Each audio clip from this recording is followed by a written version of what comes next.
누가복음 24장 13절에서 35절 말씀까지입니다. 그날에 그들 중 둘이 예루살렘에서 25里되는 엠마오라 하는 마을로 가면서 이 모든 얘기를 서로 이야기하더라. 그들이 서로 이야기하며 문의할 때에 예수께서 가까이 이르러 그들과 동행하시나 그들의 눈이 가려져 그인 줄 알아보지 못하거늘 예수께서 이르시되 너희가 길 가면서 서로 주고받고 하는 이야기가 무엇이냐 하시니 두 사람이 슬픈 빛을 띠고 머물러 서더라. 그 한 사람이 흰불로 말하는 자가 대답하여 이르되 당신이 예루살렘에 체류하면서도 요즘 거기서 된 길을 혼자만 알지 못하느냐. 이르시되 무슨 일이냐 이르되 나사렛 예수의 일이니 그는 하나님과 모든 백성 앞에서 말과 일에 능하신 선지자 이거늘 우리 대사장과 관리들이 사형 판결에 넘겨주어 십자가에 못 박으니라. 우리는 이 사람이 이스라엘을 속량할 자라고 바라노라. 이뿐 아니라 이 일이 일어난 지가 사흘째요. 또한 우리 중에 어떤 여자들이 우리로 놀라게 하였으니 이는 그들의 새벽의 무덤에 갔다가 그의 시체는 보지 못하고 와서 그가 살아나셨다 하는 천사들의 나타남을 보았다 함이라. 또 우리와 함께 한 자 중에 두 사람이 무덤에 가 과연 여자들이 말한 바와 같음을 보았으나 예수는 보지 못하였느니라 하거늘 이르시되 미련하고 선지자들이 말한 모든 것을 마음에 더디 믿는 자들이요 그리스도가 이런 고난을 받고 자기의 영광에 들어가야 할 것이 아니냐 하시고 이에 모세와 모든 선지자의 글로 시작하여 모든 성경에 쓴 바 자기에 관한 것을 자세히 설명하시니라. 그들이 가는 마을에 가까이 가매 예수가 더 가려 하는 것 같이 하시니 그들이 강권하여 이르되 우리와 함께 유하사이다. 때가 저물어 가고 날이 이미 기울었나이다 하니 이에 그들과 함께 유하로 들어가시니라. 그들과 함께 음식 잡으실 때에 떡을 가지사 축사하심에 떼어 그들에게 주시니 그들의 눈이 밝아져 그인 줄 알아보더니 예수는 그들에게 보이지 아니하시는지라. 그들이 서로 말하되 그래서 우리에게 말씀하시고 우리에게 성경을 풀어주실 때에 우리 속에서 마음이 뜨겁지 아니하더냐 하고 곧 그때로 일어나 예루살렘에 돌아가 보니 11 제자 및 그들과 함께 한 자들이 모여 있어 말하기를 주께서 과연 살아나시고 시몬에게 보이셨다 하는지라. 35절 말씀. 두 사람도 길에서 된 일과 예수께서 떡을 떼심으로 자기들에게 알려주신 것을 말하더라. 아멘. 할렐루야. 아멘. 오늘 도와주십니다. 옆에 분들하고 인사 한번 나누십니다. 해피 이스터. 해피 이스터. 한국에서 오셔서 사랑합니다. 축복합니다. 다시 한번.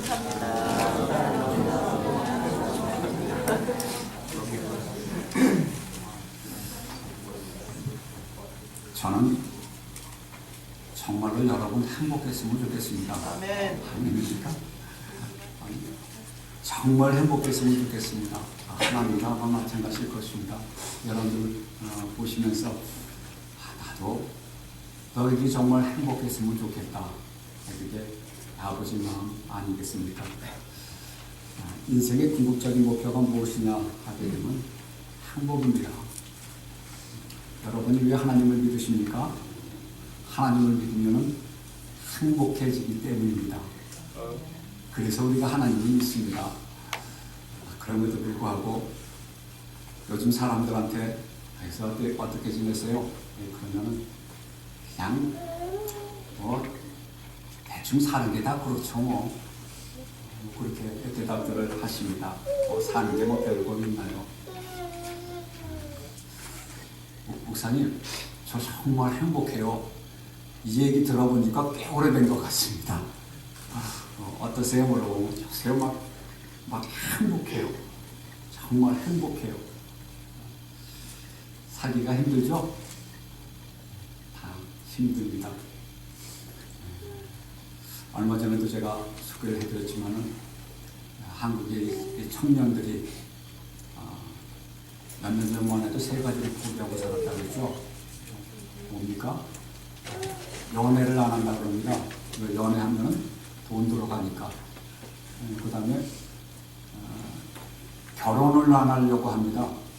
결혼하는 데 들어가는 이 평균 비용이 얼마인 줄 아세요? 한 4억 2천 정도가 현실적으로 돌아간답니다. 미국에 사는 사람들은 그러죠. 한국에는 그게 중산층이 결혼하는데 들어가는 비용이 한 4억 정도 된다고 합니다. 뭐 그렇죠. 집 전세 얼마입니까? 돈 들어가는 게. 그러니까 결혼도 그냥 포기하자. 연애도 안 하고 결혼도 안 하니까 자동으로 애기 낳는 것도 뭐 포기하자. 그게 몇 년 전 상황이었는데 요새는 두 가지가 더 늘었다고 그랬죠. 또 하나가 뭡니까? 집 사는 거 포기. 그 다음에 마지막에 인간관계도 포기. 나 살기도 바빠. 다른 사람 챙길 일도 없고 그냥 뭐 상관할 일도 없고 뭐 그리고 나에 대해서 뭐 그렇게 깊이 알려고 하는 것도 뭐 싫고 그러니까 이제는 그 극한 이기적인 그런 사회가 점점 되어갑니다. 청년들도 그렇고 특히 학생들이 교회를 많이 떠나가기 시작을 합니다. 뭐 작년도 마찬가지죠. 점점 기독교인들이 줄어들어가고 있습니다.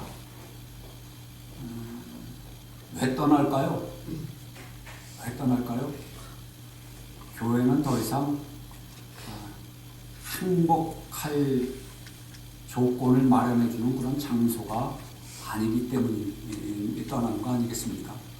교회에 나가서 예배 드리는데 막 행복하고 기쁨이 샘솟듯이 일어나고 막 힘이 나가지고 야 세상 살맛난다. 하나님 믿는 것이 이렇게 좋구나. 예수 그리스도만 생각을 해도 야 마음에 그냥 편해지는 가운데 그렇지 이렇게 살아야지 이게 행복이지. 왜 교회를 떠나겠습니까? 안 되는 겁니다. 그게 안 된다는 겁니다.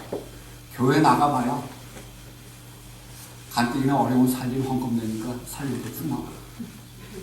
뭐 앉아서 뭐 설교 들어봐야 별로 마음에 감흥도 없고 또 모여가지고 이 사람 저 사람 만나다 보니까 아이고 이게 꿀 같지 않은 것들 상대하니까 이게 너무 또 이게 또 그렇고 마음이 또 그렇고 저것들 보느라고 교회까지 나와서 사회에서도 내가 만나가지고 그냥 이 꼴 보기 싫고 공부하는데 교회에서까지 내가 뭐 그렇게 볼 필요가 뭐 있어.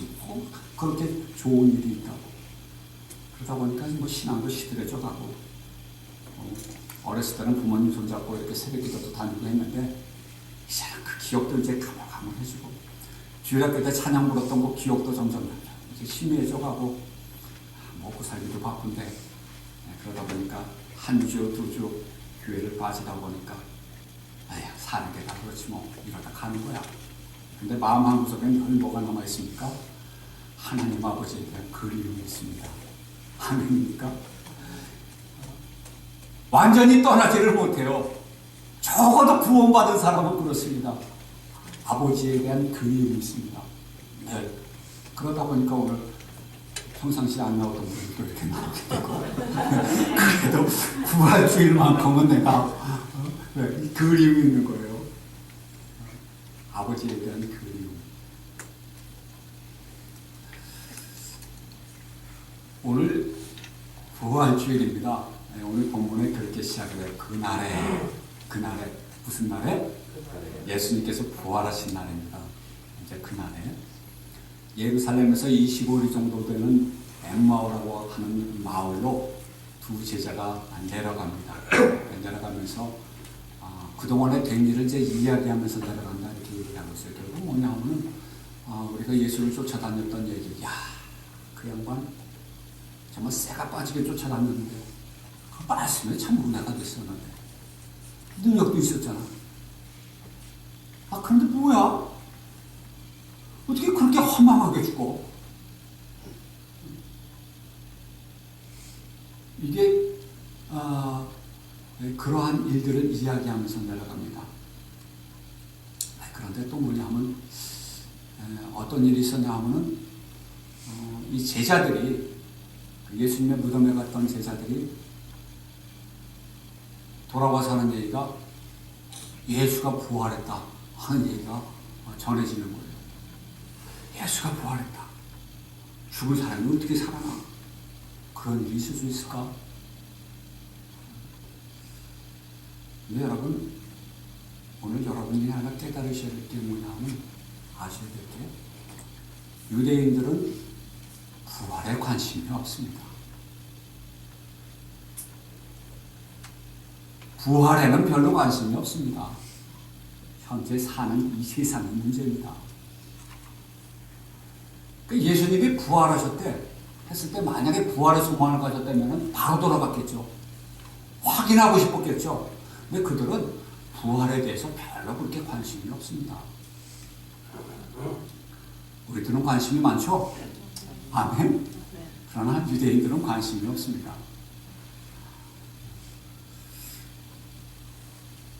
왜 그런 일이 있을까요?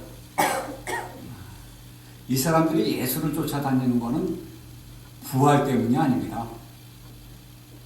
무엇 때문입니까? 오늘 본문에 나오는 이 말씀도 보게 되면은 우리는 이 사람이 이스라엘을 속량할 자라고 바라노라.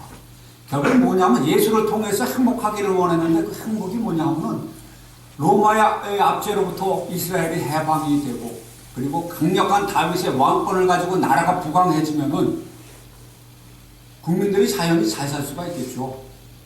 적어도 정치나 경제에 관심을 가지고 있는 사람들이면은 당연히 예수에게 기대를 하겠죠. 이 사람이면은 이 사람의 능력을 보면은 이 사람이 하는 모든 행한 그런 일들을 보게 되면 이 사람은 충분히 그러고도 남는 사람이라고 하는 나름대로의 바람이 있습니다. 기대감이 있습니다.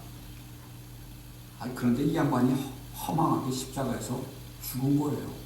다른 데도 아니고 이 저주의 나무 십자가에서 죽었다는 겁니다.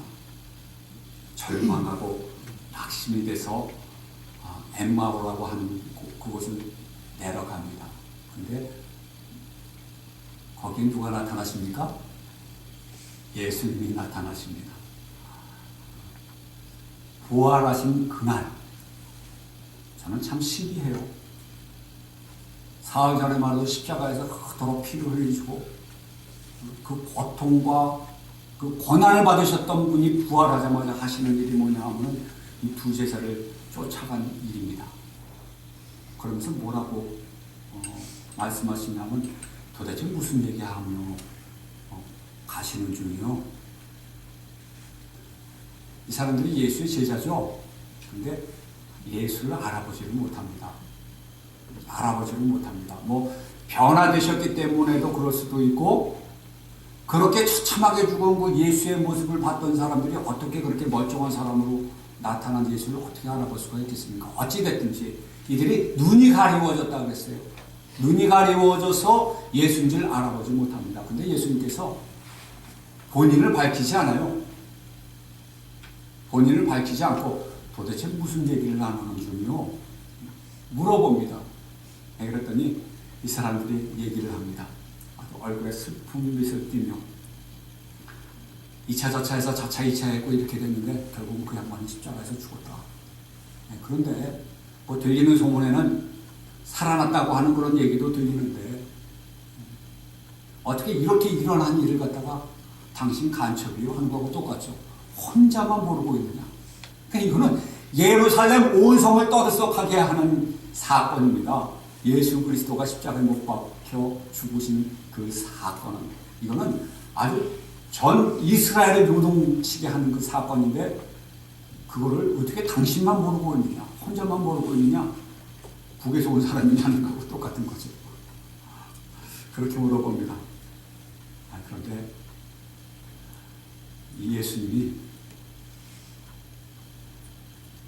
뭐라고 말씀을 하시냐면 미련하고 선지자들이 말한 모든 것을 마음에 더디 믿는 자들이요. 이게 여러분 이 부활이라고 하는 게 성경에 보면 사두개인들은 부활이 없다고 얘기를 합니다. 이 제사장들이거든요. 제사장들도 부활이 없다고 얘기를 해요. 바리새인들은 부활이 있다고 얘기를 하고. 그러니까 그 당시에 종교 지도자들 사이에서도 부활에 대한 얘기는 서로 의견이 다릅니다. 이 때문에 유대인들은 이 부활 여기에 대한 관심은 사실 별로 없습니다. 그런데 이 제가 꽤 오래전에 인도에 있는 그 수행자들에 대해서 나온 그 다큐를 본 적이 있어요. 인도에 가게 되면 그 수행자들이 많죠.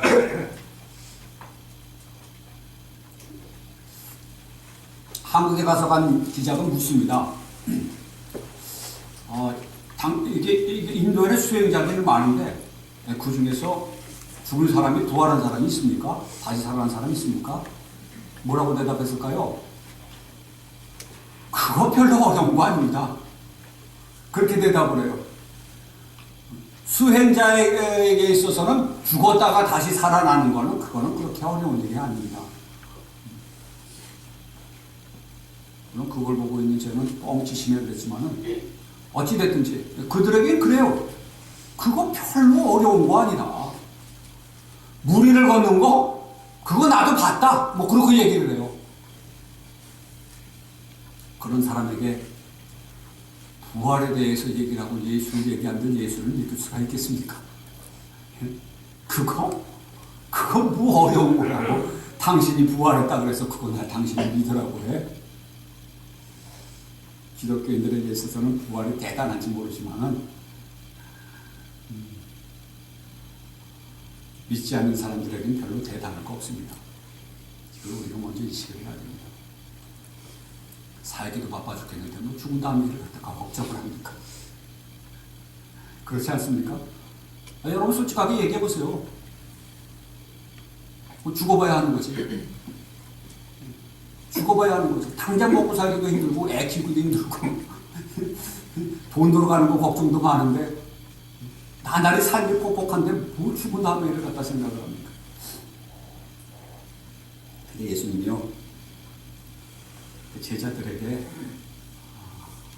미련하고 선지자들이 말한 모든 것을 마음에 두었더니 믿는 자들이요 그리스도가 이런 고난을 받고 첫째 뭡니까? 고난을 받고 자기의 영광에 들어가야 할 것이 아니냐 하시고 성경에 기록되어 있는 예수에 대한 기록을 그러니까 도상에서 성경 공부를 시작하셨어요. 성경 공부를 성경을 통해서 성경에 나와 있는 예수 그리스도에 대한 그 내용을 자기에 관한 것을 자세히 설명하신 자. 오늘 여러분 한 20여 분에 걸친 이 설교지만은 여러분의 마음이 뜨거워지는 감동이 있으시길 주님의 이름으로 축원합니다. 정말 주님의 이름으로 축원합니다. 여러분 예수님께서 성경의 고난을 받고 죽임을 당하실 것에 대한 예언들이 이사야서에 특히 나와 있습니다. 어떠한 모습으로 죽으실 것인지 특히 이사야서 53장에 많은 내용들이 성경에 나와 있는 모든 내용들이 예수 그리스도를 향해 있습니다.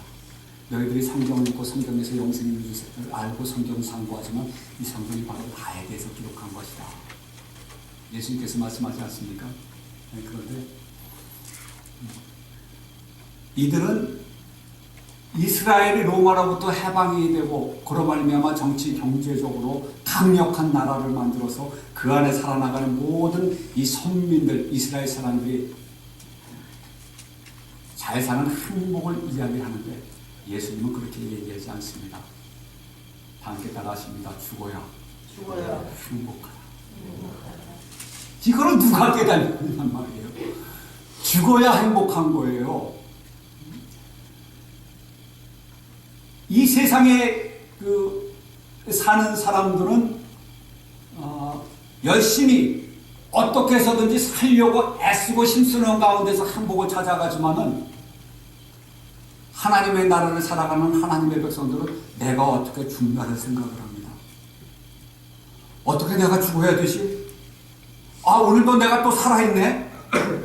이거 내가 죽어야 되는데 하나님 오늘 내가 또 살아있네요. 내가 죽어야 되는데. 이게 세상 사람들과 하나님의 나라를 살아가는 사람들의 차이점입니다. 그래서 여러분 행복의 시작은 죽는 데서부터 있습니다. 그런데 죽는다고 하는 표현은 이 세상에서 사는 이 욕심 많은 이 세상, 탐욕으로 가득한 이 세상에서 내가 기대하는 그 행복은 결국은 나를 사망으로 인도하는 길이고. 아멘입니까? 이 세상에서 되어지는 모든 일들을 보니까 타락한 인간이 만들어낸 그리고 사단의 종로로 타는 인간이 살아가는 이 세상을 성령 하나님께서 나에게 주시는 영적인 눈을 뜨고 들여다보는 겁니다. 이거는 행복이 아니라는 겁니다. 이거는 불행이요. 이거는 사망의 길이라는 걸 아는 자입니다. 주님께서 그거를 말씀하시는 거예요. 미련하고 선지자들이 말한 모든 것을 마음에 더디 믿는 자들이요. 여러분 여기에 들어가지 않으시길 주님의 이름으로 부탁을 드립니다. 미련하고 선지자들이 말한 모든 것을 마음에 더디 믿는 자들. 죄에 대해서 우리는 죽어야 됩니다. 근데 죽는 것도 내 마음대로 되질 않습니다. 누구와 연합하여? 예수 그리스도와 연합하여 내가 죽어야 됩니다. 죽을똥 상똥 이 세상에서 여러분 행복을 추구하고 한번 그렇게 한번 살아보세요. 그렇게 해서 행복할 수 있다면 그렇게 한번 살아보세요. 적어도 저도 이제 얼마 안 있으면 환갑입니다만 더 살아가야 할 날들도 아직도 있습니다만 이 시간에 제가 깨닫는 것은 그렇게 해서 찾아지는 행복은 절대 아니라는 겁니다. 여기 앉아 계신 분들 하상현 목사님이 7남매라고 하셨네요. 7남매시죠? 7남매십니다. 여기 9남매 있으세요? 몇 남매 있으셨어요? 네? 왜 그거밖에 안 나셨어요? 옛날에는 셋 넘으면은 그거밖에 안 나셨어요? 4명, 5명은 그냥 보통입니다. 저도 사람입니다. 그래도 7남매, 9남매 정도 되면은 아이고 애쓰셨네요 그러죠. 그렇다고 해서 그때를 우리는 불행하다고 생각한 적은 없습니다. 지금부터 더 먹고 살기 힘들었습니다. 그때 얘기를 하게 되면요 먹을 거 없어서 목사님도 그러셨던가? 지금도 수제비 하도 먹어가지고 요새는 그건요 수제비 같은 거는 우리는 특별식으로 먹습니다. 옛날에는 지겨워서 못 먹습니다. 그것도 그냥 어떻게 해서든지 좀 더 불려가지고 양을 많게 해서 뭐 양념이 제대로 되어 있습니까? 그렇다고 지금같이 불행하다는 생각은 안 했던 것 같습니다. 죄송합니다. 제 불교함을 자랑하려고 그러는 건 절대 아닙니다. 저는 어렸을 때 우리 집에는 차가 2대가 있었습니다. 한 대는 외제차입니다. 그것도 시골에 가게 되면 그때 차를 구경하지 못한 사람들이 많습니다. 참 힘들게 구경을 해요. 저는 선글라스 끼고 다녔습니다. 그때 나타나면 애들이 배우가 왔다고 제 주위에 얼마나 몰려들는지 모릅니다. 차가 가면요 뒤를 막 쫓아서 뛰어옵니다. 기억도 나세요? 차가 가게 되면 막 쫓아옵니다. 저는 신선미 타던 빨간 머스탱도 타봤습니다. 그때는 시골에 정말 어렵게 살았습니다. 깜장 고무신 아닌 맨발입니다. 그래도 시골 사람들의 사는 얼굴에 여러분들과 같이 그 얼굴은 없습니다. 다 해맑습니다. 산에 가서 나무를 캐먹는 있어도 그래도 행복합니다. 자식들 하나하나 키워나가는 그 재미에 얼마나 그냥 손발이 다 그냥 트고 허리는 다 구부러져도 자식 잘 되는 그거 하나만 바라봐도 그것만 해도 행복해합니다. 요새는 돈 들어가서야 안 났습니다. 애 키우기 힘들어서 안 났습니다. 우리 며느리 애 하나 가지고 쩔쩔맵니다. 어떻게 자랐는지 모르겠어요. 그게 행복의 조건이 아니라는 겁니다. 행복의 조건은 우리 주 예수 그리스도 안에 있습니다. 여러분들이 하나님을 통하여, 여기 있는 우리 두 제자도 마찬가지죠. 예수님을 왜 쫓아다녔어요? 이 사람이 이스라엘을 속량할 자가 아닌가 해서 쫓아다녔습니다. 여러분이 하나님을 믿고 예수 그리스도를 믿는 그 기대가 만약에 이 두 제자와 같다면, 오늘 이 두 제자가 주님을 만난 이후에 이것도 떡을 먹어야 이게 눈이 떠져요. 아멘입니까? 오늘 여러분 성찬례식 끝나고 나면 여러분의 눈이 번쩍 떠지게 주님의 이름으로 축원합니다. 그리스도와 연합하는 체험이 있는 거죠. 주님과 하나됨의 체험입니다. 예수 그리스도가 같이 동행을 했는데 성경 말씀을 풀어주는데 이 말씀이 너무나 좋은 거예요. 다윗의 고백과 같이, 야, 말씀이 어찌 그리 단지요. 예, 그러다 보니까 예수님은 더 가시려고 하는데 강권하에 붙잡습니다. 우리와 같이 유하여 주시옵소서. 예수인지 알았어요? 몰랐어요? 모르고 그랬어요. 그때만. 근데 왠지 이 말씀을 들으면 들을수록 뭔가 안에 이게 마음에 움직임이 있는 겁니다. 꿈틀꿈틀거리는. 결국은 뭐냐 하면은, 이 전혀 그동안에 몰랐던 새로운 그런 그 기대감이 이 안에서 생겨나는 거죠. 인생에 대해서. 오늘 여러분, 이 부활주의를 맞이해서 예수를 통하여 새로운 기대감이 쌓이시길 주님의 이름으로 축원합니다. 붙드는 거죠. 왜 붙들까요? 더 얘기해 달라는 겁니다. 더 알고 싶다는 겁니다. 누구에 대해서? 메시아에 대해서. 앞에 있는 사람이 예수인지는 아직은 몰라요. 그러나 내가 혹시 성경을 잘못 알고 있었나? 이스라엘 백성들이 기다리고 있던 그 메시아, 우리가 잘못 믿고 있었나? 새롭게 성경이 보여지기 시작하고 깨달아지기 시작하는데 놓치면 안 되는 거예요.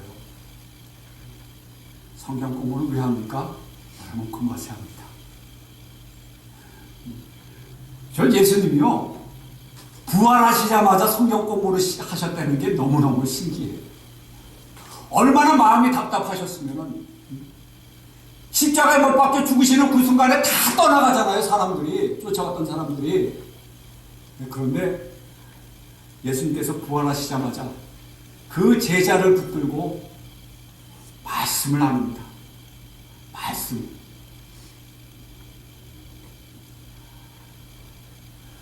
그러다가 음식을 먹는 그 순간에 떡을 가지사 축사하시고 떼어 그들에게 주시니, 마치 최후의 만찬에 이 12제자들에게 떡을 떼심과 같이, 여기 지금 나오는 두 제자는 12제자에 포함되는 제자가 아닙니다. 여러분 그걸 먼저 기억하셔야 돼요.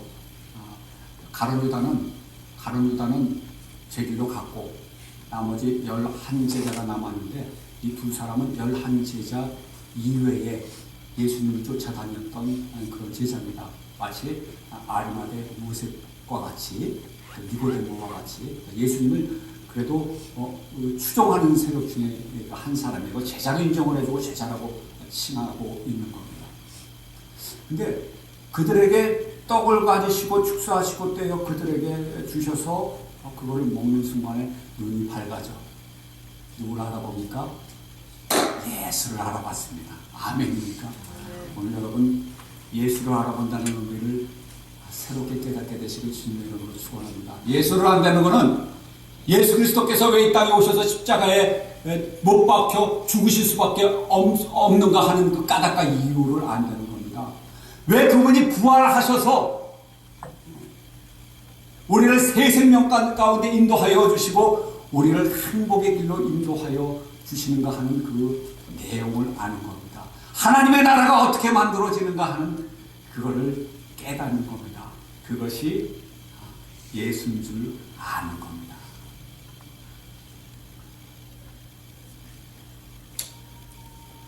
그 순간에 예수님께서 보이지 아니하셨더라. 어떤 분이 그렇게 이거를 해석을 해요.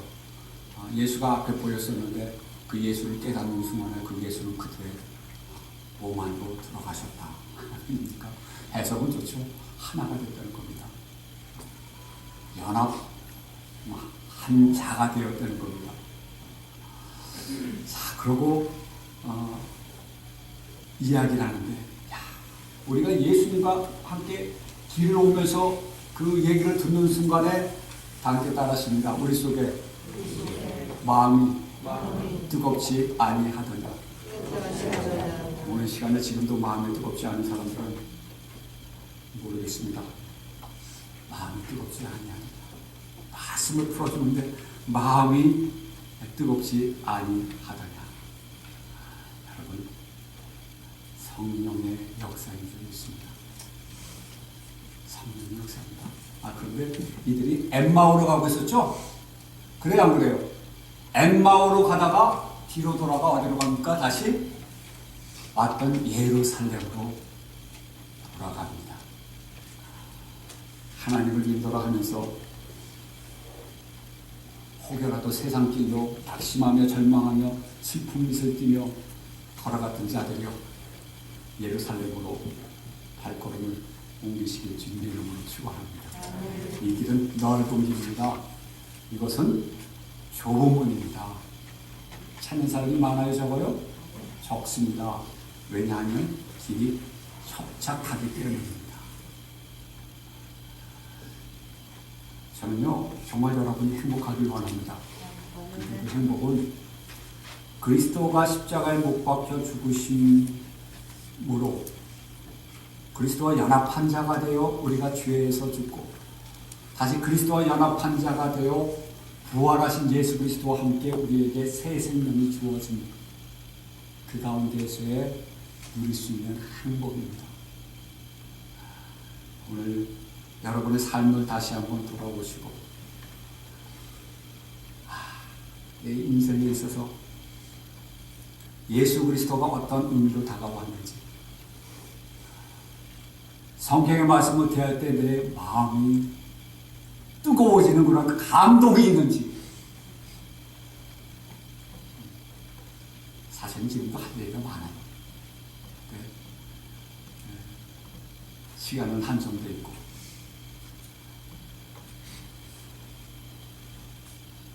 기대하시다 개봉박도 또 말씀드리겠습니다만 정말 여러분들이 좋은 계한자요, 행복을 보장받은 자들입니다. 여러분들 생각해, 나는 왜 삶이 왜 이렇게 나는 힘들어? 왜 내 인생은 이렇게 제대로 풀리지 않고 꼬이기만 할까? 슬픔 가득하고 되어지는 일 없고, 오늘 부활하신 주님을 만나시길 바랍니다. 눈이 밝아지시기 바랍니다. 여러분의 삶이 달라질 수밖에 없습니다. 왜냐하면 그 길은 행복이 보장된 길이기 때문입니다. 많이 생각을 해보세요. 여러분의 문제점이 하나님의 나라 안에서 생긴 문제점일까요? 세상을 향해서 내가 걸어가고 있는 가운데 생긴 문제점일까요? 에마오로 가는 두 제자가 예수 그리스도를 만나고 가슴이 뜨거워져서 예루살렘으로 돌아간 그 역사가 오늘 이 가운데 그 기적이 일어나게 주님의 이름으로 축원합니다. 아멘. 기도하시겠습니다.